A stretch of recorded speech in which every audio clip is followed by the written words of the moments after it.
Welcome to a special edition of the Dude Where's My Cards podcast, where we're going to be talking about a game coming to Kickstarter soon, Siege Command. Hi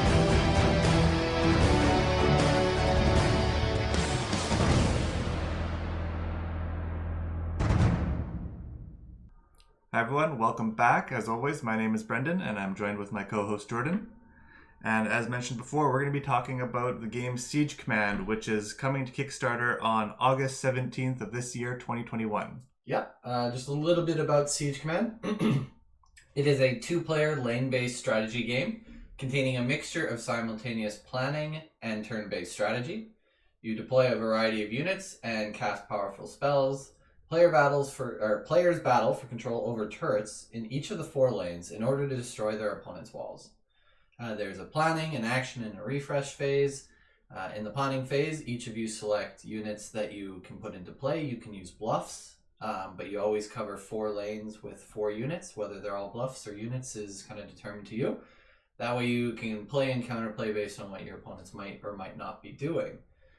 You capture turrets with units. If the units manage to make it across the board, you deal damage to the HP. The point is to get your opponents down to 0. And have 1 HP remaining. If you both happen to die in the same turn, well, you're there in a tie in a rumbled city. It's pretty much the general idea for Siege Command. It is a completely card-based game. So the board is made out of cards. Everything is cards for Siege Command. Yes, it is very much in the micro game category in terms of packaging and presentation. Yeah, fits all into one tiny little box. You can take it with you in a backpack. Fills on a board. The board is 7 rows by 4 rows as mentioned, with a turret kind of 2 turrets equal and 2 staggered closer to each player. Mm-hmm. Your units have HP, which is also their vitality to attack and receive damage. So whatever their vitality is left at is how much damage they do to other units and how much they can take.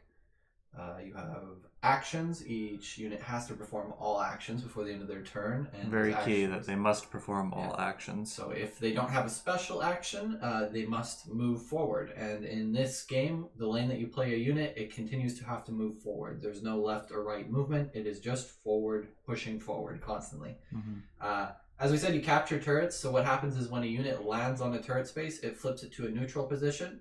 And when it leaves that space, it flips over and begins to attack your opponent at the end once everybody's performed all the actions. Actions are done back and forth, so the person who starts or wins the random flip is the person who starts the game. That person kind of takes a look at it and goes, I want to start, so I'll move this unit. And then Brendan would take his turn and he would move his, and we would continue back and forth until all units have been played. If Brendan runs out of units and I still have 5 left, I then move all 5 of mine or perform all the actions available. Different special units. There's 2 generic units, a knight and mercenary, and they just kind of move. But you have units like the scout who automatically capture a turret upon entering the turret space. Mm-hmm. They don't recapture it if they leave, but it gives you a little bit of different play for what you want. You have a total of 10 resources to spend on these units. Each unit has a different cost. And you gain 6 new resources at the every turn. The game does have a catch-up mechanic, so as you start losing more HP, you will earn more resources. So in theory, if you're behind, you'll be earning more resources than your opponent, which will allow you to play more units to the field. Yeah. We played a couple of games of it. There's, I guess, the spells as well. There's the fireball to destroy units, neutralize open turrets so that they're no longer dealing damage to you that turn. You can freeze units so they can't move. These spells are kind of generated every turn and able to go back to your hand once used. They have to go into like a cooldown phase. They also cost energy to use. We played a couple of games. The average game time, it said, was about an hour. The very first game we played without spells took us about the 30-minute window. Just the 2-player went head-to-head. Without the spells was an interesting one. And that was probably my favorite version of the game. And we'll kind of get into a little bit why. Yep. I preferred that over some of the other stuff, and we did make some misplays. We weren't using the resource system the very first time we played, the catch-up mechanic, which we looked at later. But it made for some interesting thoughts. And this game does also offer a couple different versions. This is the main, like you play with 4 lanes, turrets are kind of equal distance. That's the main core of the game. That's where the game's been balanced for. They do offer like alternative play styles where you expand with other decks, or you shrink the lanes so you're only doing 3 lanes or 2 lanes, or you move the turrets closer or further away to opponents depending on like a catch-up mechanic if you want somebody to have a better favor because maybe you're the better player. So they offer that right off the box, but they do recommend that the main game is balanced to the 4 lanes. Your initial impression of it, be just before we jump into any rules, what did you think? Initial impression of the game was it's almost as if it's a MOBA in a very weird sense, where it's a MOBA except rather than having heroes, you're being the minions that are walking between towers. Yeah. And the rules made it seem like it'd be a little bit more complex than it actually was. Once the game actually started going and you guys were playing it and flowing through it, it was fairly easy to understand, fairly easy to see what's going on. And that's where I thought it was a unique game. Like to be completely honest, I thought it was kind of fun. When I stumbled onto it originally, right away caught I saw lanes, I saw minions, I saw races and these, tribes attacking each other. And I was instantly hooked because MOBAs are a huge fan favorite of us. Every time I see a MOBA-esque board game, we want to try it because like we've been searching for that game that really does that MOBA genre because it's such a favorite of ours on video games. So why wouldn't we love it on board? So that instantly drew me to it. The artwork is really cool, and my initial just seeing the game was like, I want to play that. I'm excited to play that. I would like to play it. And just to preface, it is not a MOBA game. No. It can give you thoughts and feelings like it could be a MOBA game. Like, so don't look at this and be like, oh, I'm disappointed for buying it because I thought it was a MOBA. Yeah. No. It's not that. It's not, but you can definitely see the inspiration. There might be some inspiration that it came from that. Yeah. And I appreciate that. Yeah, and definitely we'll touch on what the game actually is, I guess, once we get into our story, into our rubric, which we could jump into right away, I guess. I feel like I'm shrinking. You might be shrinking. Okay. So let's jump right into our rubric. Our initial thoughts both, we were excited about it. It was very interesting. It caught our eye, which was something important I always feel for games. So right off the hop, impression category on theme. Once we got the game and you looked at it, what did you kind of think for the theme? What did you rate it as? I rated the game's theme as a 3. To me, it's a run-of-the-mill fantasy, medieval, standard tower sieging kind of concept. There's not really a world to grasp onto, not really specialty characters to grasp onto, not really, as you said, kind of tribes or factions. They kind of are, but there's not any like uniqueness between them. They're just different looking cards. Yeah. So it's not like it's a game where I'm going to look at it and be like, oh no, the theme is bathroom habits and stuff like that. You look at it and you're like, oh great, I'm going to play with green slime. Like that makes me feel great. No. Yeah. This to me is just run of the mill, doesn't do anything positive for it, doesn't do anything negative for it. It just kind of is what it is, and it lets the gameplay do the talking for it. Yeah, and for me, I have it rated as a 3 for pretty much this exact reason. It fits for the purpose of the game. It makes sense. For me, it's a 3 more because I got disappointed because I was expecting these tribes to be very unique, and at least in the base game, they're identical with slight variations. Yeah.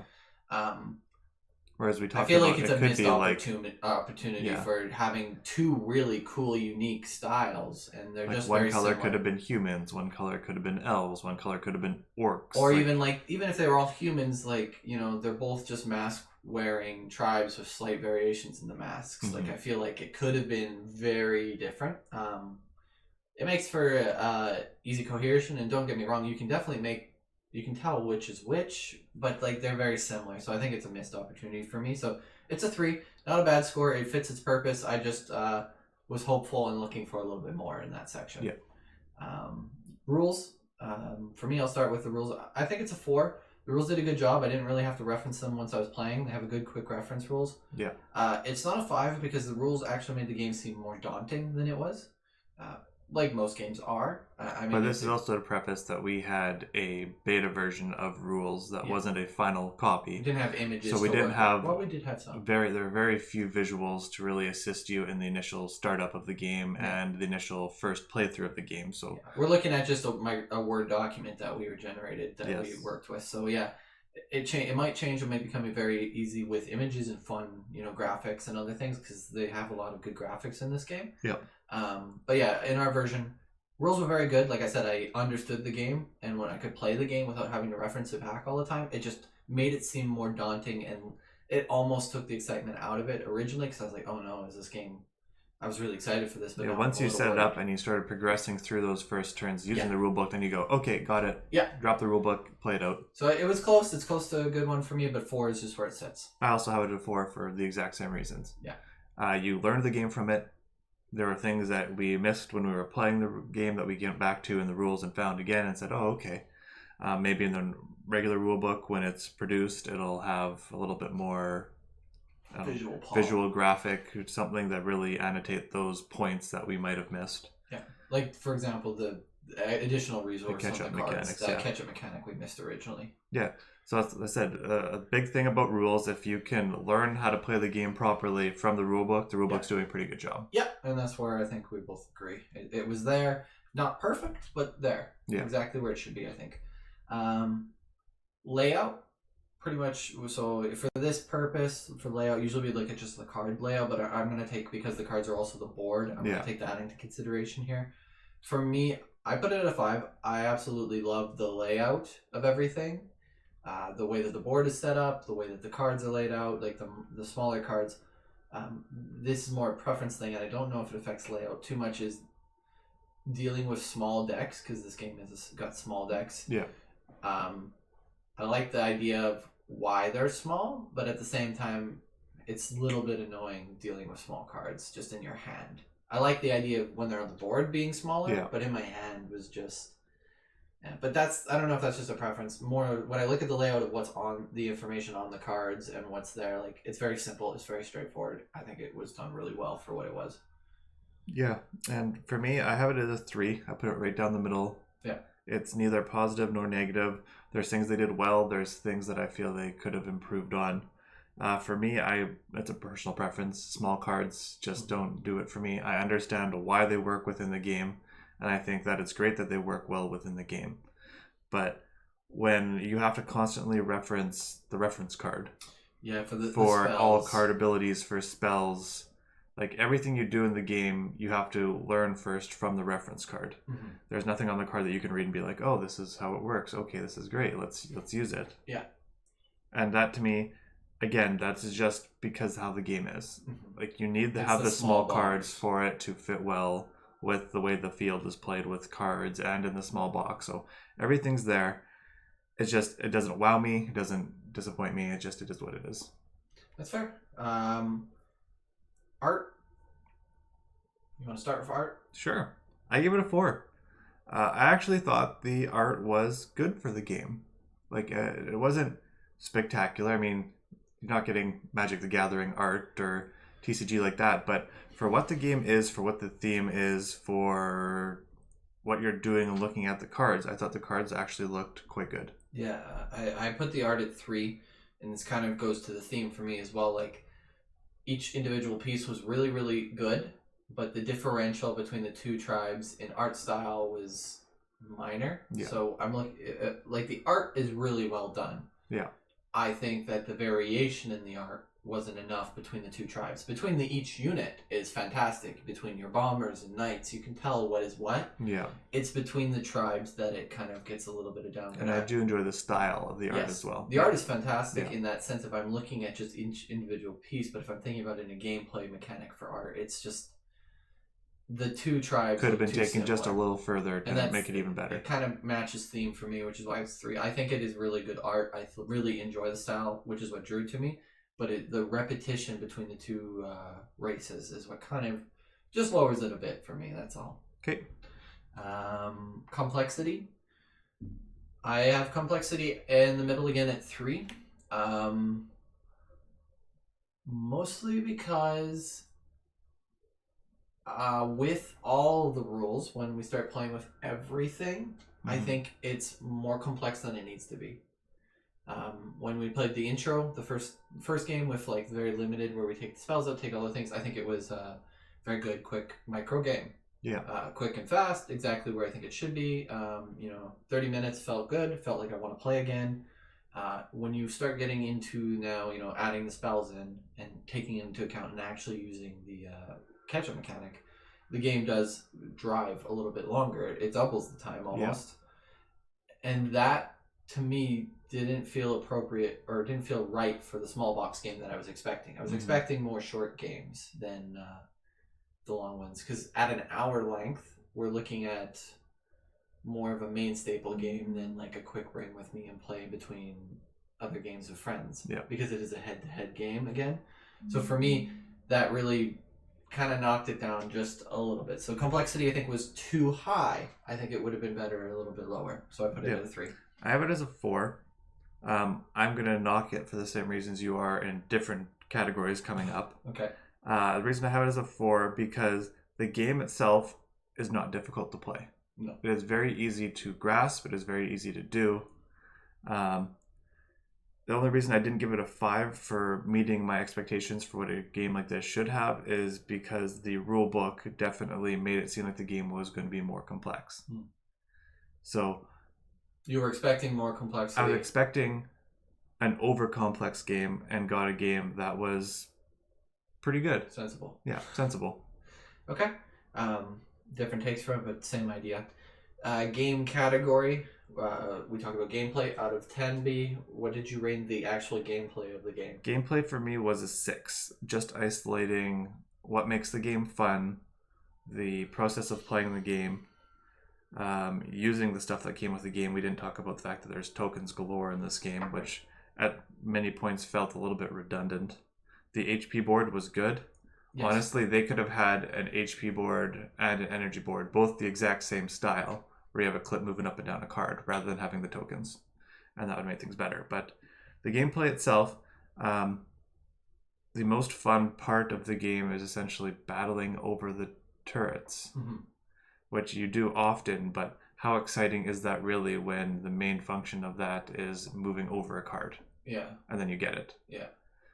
And for games, when you're looking at selling points, you got to really think about what the most fun part of the game is. How am I going to get my friends excited about that? And to me, a game like this is one people will enjoy playing. It's a micro game. It's easy to bring out. But I'm not sure how many times I could get people to play over and over again. And that's going to be reflective on quality gameplay, but not highly repetitive gameplay for me. So gameplay for me, I have it at a 7. It was just about an 8. I even half circled 8 and then brought it down just one step. Okay. Because I really enjoyed the game. It was fun, especially the first time playing. The first game, the simplified version, was good. It became a little bit more slogging near the end when you put all the things into consideration. Like you said, going to that hour-long game as opposed to the half-an-hour game. And so for me, like, I would play this game as the simplified version. I would take most of the spells out. Like, I would make my own version of how to play this game. Yeah. But if I'm looking at the rulebook version, it's fun. It is good. But for me, I preferred it as more of the short micro. So it's going to be 7. It was good.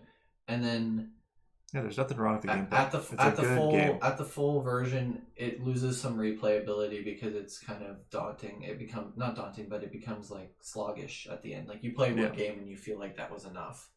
Where at the half hour, I wanted to continue playing because it was so quick and fast. Might as well go on to the next category then, since you're already talking about replayability. Replayability, I matched my gameplay. I put it at 7 out of 10. Okay.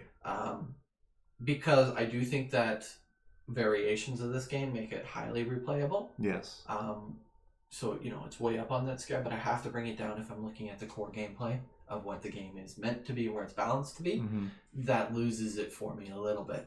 Because really, I think this game shines as a quick micro 30-minute game that I pull out in between my Magic nights with two guys or another guy who's finished and we play. Yeah. I think it's really great. I think it's fun with lanes. Lane games are always good.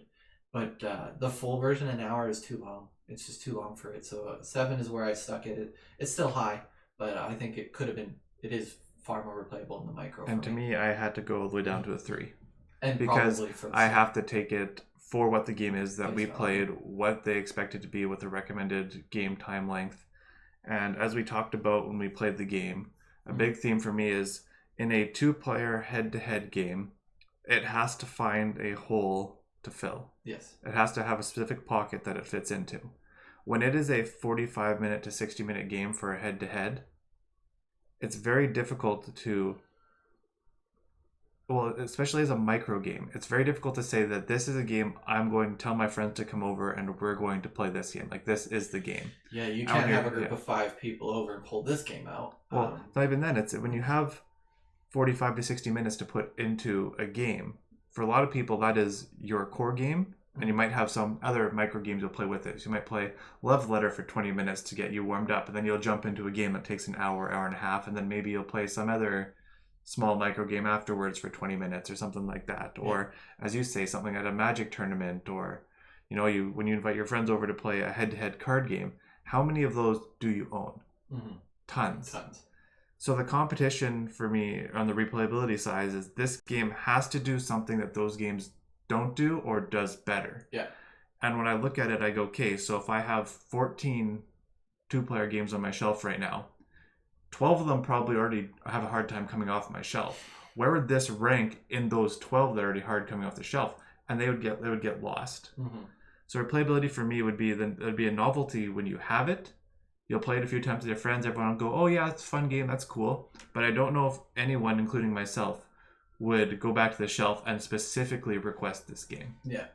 Which is why replayability is just a little bit lower. Yeah, and that's fair. I mean, two different And that's thoughts. not to say that someone's not going to absolutely love this and come back to it. Just for me personally, this is a game I won't come back to over and over and over again. And that's fair. I mean, it's 7 for me, so it's high, but that's not going to be for everyone. So that makes sense. Cost satisfaction. We talked about, usually we look at these Kickstarters, what your initial backing is going to be for a game like this. Usually what it's going to cost. $20, $25 off the shelf is, I'm pretty sure, what they're shooting for, and I think that's probably pretty fair for what offers. There's quite a few cards in this box. 98 cards. It's a small game. It's nice. It's easy pickup. I think fits at a good amount. It's a 4 for me because there's a lot of art, and I know it costs a lot of money to generate all that stuff and get everything going. So I understand the price point. And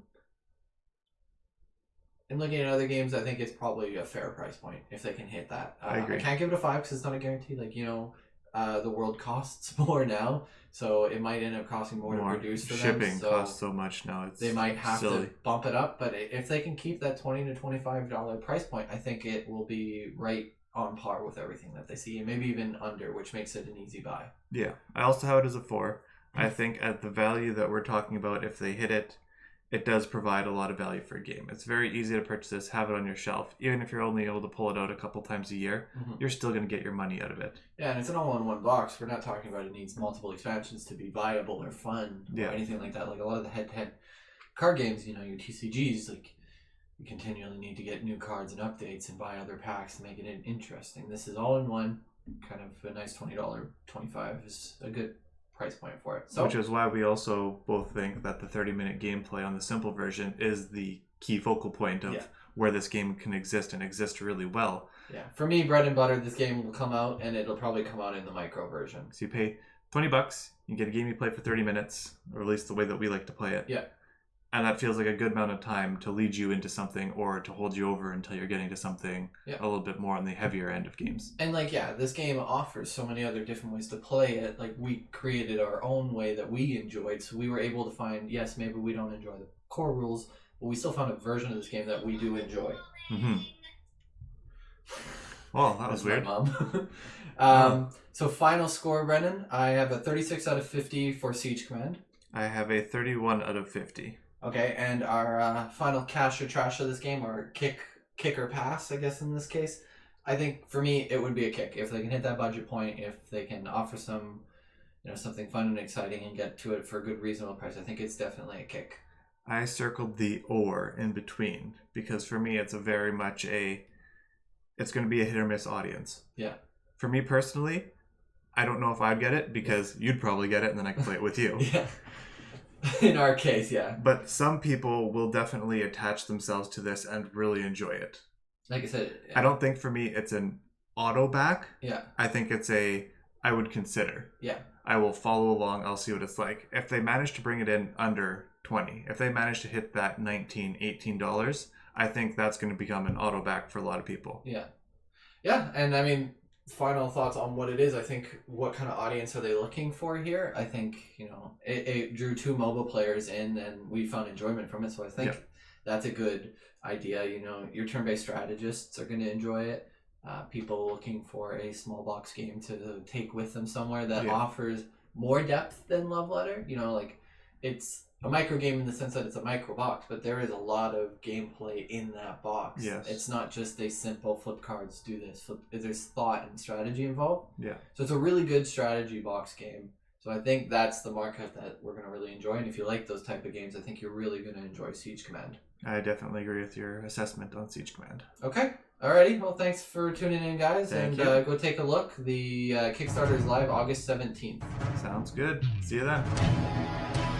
Thank you for tuning in to the DWMC podcast, a Paragon Professional Services production. We hope you enjoyed the show. If you have any comments or concerns about what you have heard, send us an email, contact@paragonstudiosmb.com. If you haven't already done so, please consider subscribing to the show on iTunes, Spotify, or wherever you consume your podcasts, and leave a comment with a 5-star review if you feel so inclined. For those of you watching on YouTube, don't forget to like this video, subscribe to our channel, and leave a comment below.